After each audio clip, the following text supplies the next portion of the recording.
Hello friends, నేను నెల్లూరు జిల్లా జొన్నవాడ కామాక్షి తాయి దేవాలయంకి వచ్చాను ఈరోజు శుక్రవారము. ఒకసారి గుడి మొత్తం మీకు చూపిస్తాను లోపలికి వెళ్ళిన తర్వాత ఎలా ఉంది. ఇక్కడైతే మాత్రం చాలా బాగుంటది. ఈ దేవాలయంలో చూడాల్సినవి కూడా చాలా ఉన్నాయి. ఒకసారి నేను చూపిస్తాను.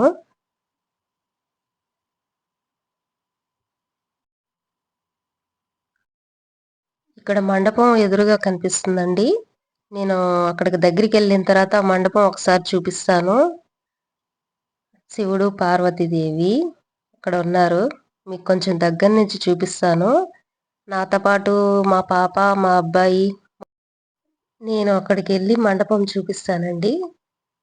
కానీ అక్కడికి వెళ్ళిన తర్వాత ఇప్పుడు నేను మండపం దగ్గరికి వెళ్తున్నానండి. అక్కడికి వెళ్ళి చూపిస్తాను. మీరు చూస్తుండేది గర్భగుడి అండి. లోపల అమ్మవారిని వీడియో తీయడం నాకైతే ఇష్టం లేదండి.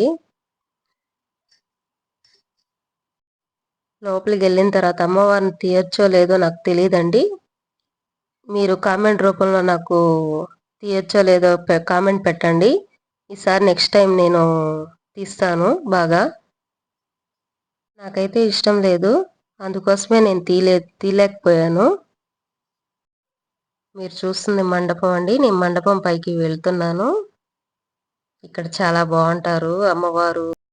నేను ఎప్పుడు ఈ గుడికి వస్తూ ఉంటానండి. ప్రతి శుక్రవారం మిస్ కాకుండా ఈ ఈ గుడిలో ఉంటాను. ఇక్కడ ఏ కోరిక కోరుకున్నా, ఏ మొక్కుబడి మొక్కుకున్నా తప్పకుండా నెరవేరుతుంది. అందువల్ల నాకు చాలా నమ్మకం ఈ గుడిలోకి రావడం. మీకు నేనేమనుకున్నా ఇక్కడికి జరుగుతుందండి. ఈ గుడికి వచ్చి ఏది మొక్కుకున్నా నాకు నెరవేరుతుంది. ఆ నమ్మకంతోనే నేను ప్రతి శుక్రవారం ఈ గుడికి వస్తుంటాను. మీకు వీలుంటే ఒకసారి ఇక్కడికి వచ్చి ఆ కామాక్షి తాయి అమ్మవారిని దర్శించుకోండి. అమ్మవారి దేవస్థానం పక్కన శివలింగం ఉంటుందండి. చాలా బాగుంటుంది.